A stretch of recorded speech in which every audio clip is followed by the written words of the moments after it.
Hi friends, నా పేరు మౌలి.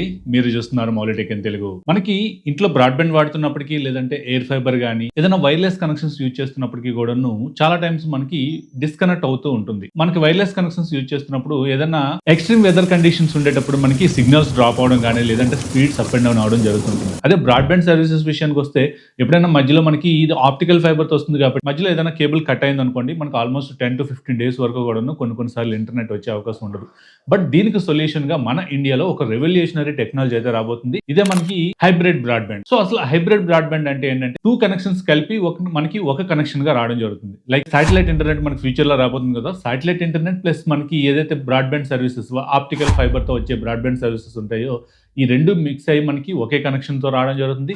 ఎప్పుడైనా సరే మనకి సాటిలైట్ ఇంటర్నెట్ డౌన్ అయినప్పుడు బ్రాడ్బ్యాండ్ సర్వీసెస్ వర్క్ అవుతాయి. అదే మనకి ఆప్టికల్ ఫైబర్ డౌన్ అయినప్పుడు ఏదైతే ఈ సాటిలైట్ ఇంటర్నెట్ ఉందో దీని ద్వారా కూడా వర్క్ అయ్యే అవకాశం ఉంటుంది. సో ఈ రోజు మనకి ఫ్లిప్కార్ట్ లో కానీ మింత్రాలో కానీ కొన్ని లిమిటెడ్ డీల్స్ అయితే అవైలబుల్ గా ఉన్నాయి.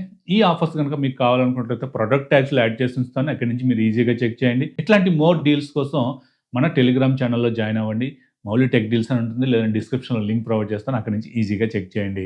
ఈ హైబ్రిడ్ బ్రాడ్బ్యాండ్ సర్వీసెస్ ని ఫస్ట్ టైం మన ఇండియాలో స్టార్లింక్ అలాగే రైల్టెల్ కలిపి మనకి సంయుక్తంగా తీసుకురావడం జరుగుతుంది. స్టార్లింక్ అంటే ఆల్రెడీ మనకు తెలిసిందే. ఫ్యూచర్ లో మనకి సాటిలైట్ ఇంటర్నెట్ అయితే ఇండియాలో లాంచ్ అయిపోతుంది. అలాగే రైల్టెల్ అంటే మనకి మాక్సిమం మనకి రైల్ నెట్వర్క్ కి సంబంధించిన ఇంటర్నెట్ అని చెప్పుకోవచ్చు. మన మేజర్ రైల్వే స్టేషన్స్ అన్నింటిలో కూడా ఈ రైల్టెల్ నెట్వర్క్ చూస్తాం.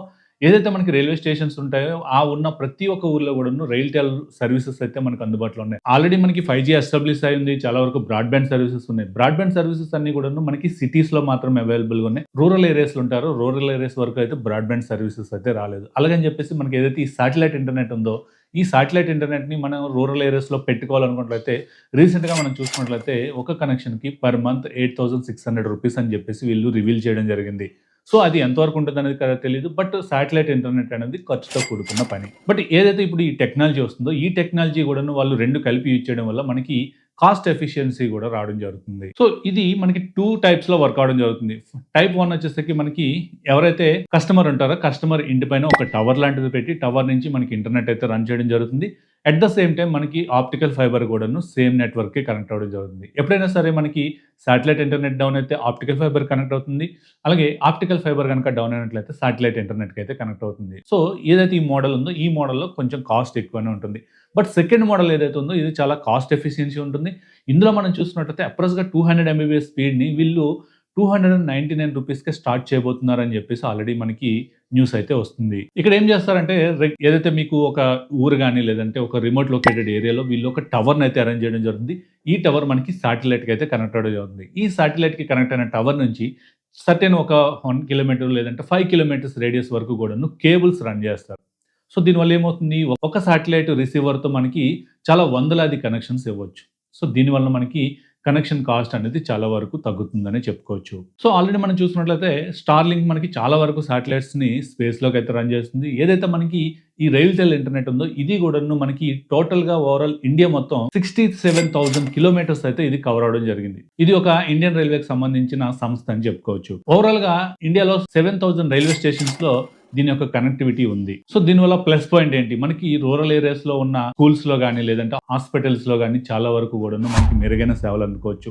మ్యాక్సిమం మనకి ఇంటర్నెట్ ఎక్కడైతే ఉంటుందో రెవల్యూషన్ అక్కడే ఉంటుందని చెప్పుకోవచ్చు. స్కూల్స్ లో ఎప్పుడైతే ఈ ఇంటర్నెట్ అవైలబిలిటీ ఉంటుందో అక్కడ మేజర్ గా చాలా వరకు కూడాను స్టడీ కూడాను డెవలప్ అవుతుంది. అండ్ అలాగే రూరల్ ఏరియాస్ లో కూడాను బ్యాంక్స్ కూడాను మ్యాక్సిమం వచ్చే అవకాశం ఉంటుంది. ఇప్పుడు కనుక చూసుకున్నట్లయితే మనకి ఎక్కడైతే సిటీస్ లో చిన్న చిన్న స్మాల్ స్కేల్ సిటీస్ వరకు కూడా బ్యాంక్స్ అయితే ఉంటాయి. ఫ్యూచర్లో మనకి ఏంటంటే రూరల్ ఏరియాస్లో కూడా చిన్న చిన్న బ్యాంక్స్ రావచ్చు. దానికి ఈ ఇంటర్నెట్ చాలా హెల్ప్ అవుతుందని చెప్పుకోవచ్చు. సో ఇది ఎప్పుడైతే వస్తుందో దీనివల్ల జియో కానీ ఎయిర్టెల్ కానీ బిఎస్ఎన్ఎల్ వాళ్ళకి కానీ చాలా దెబ్బని చెప్పుకోవచ్చు.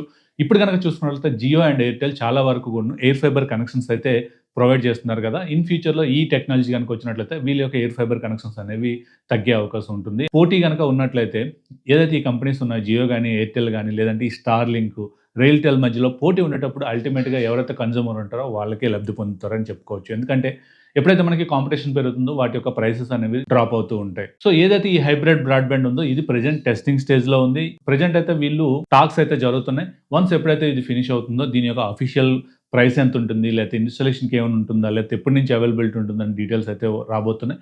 ఇవన్నీ వచ్చేటప్పుడు మన ఛానెల్‌లో తప్పకుండా దీనిపైన డెడికేటెడ్‌గా వీడియో చేస్తాను. ఇఫ్ ఇన్ కేస్ ఆ వీడియోస్ గనుక మీరు మిస్ అవ్వకుండా ఉండాలంటే వెంటనే మన ఛానెల్‌ని అయితే సబ్స్క్రైబ్ చేసుకోండి. సో, ఇది వీడియో. ఈ వీడియో మీకు నచ్చిందనుకుంటున్నాను.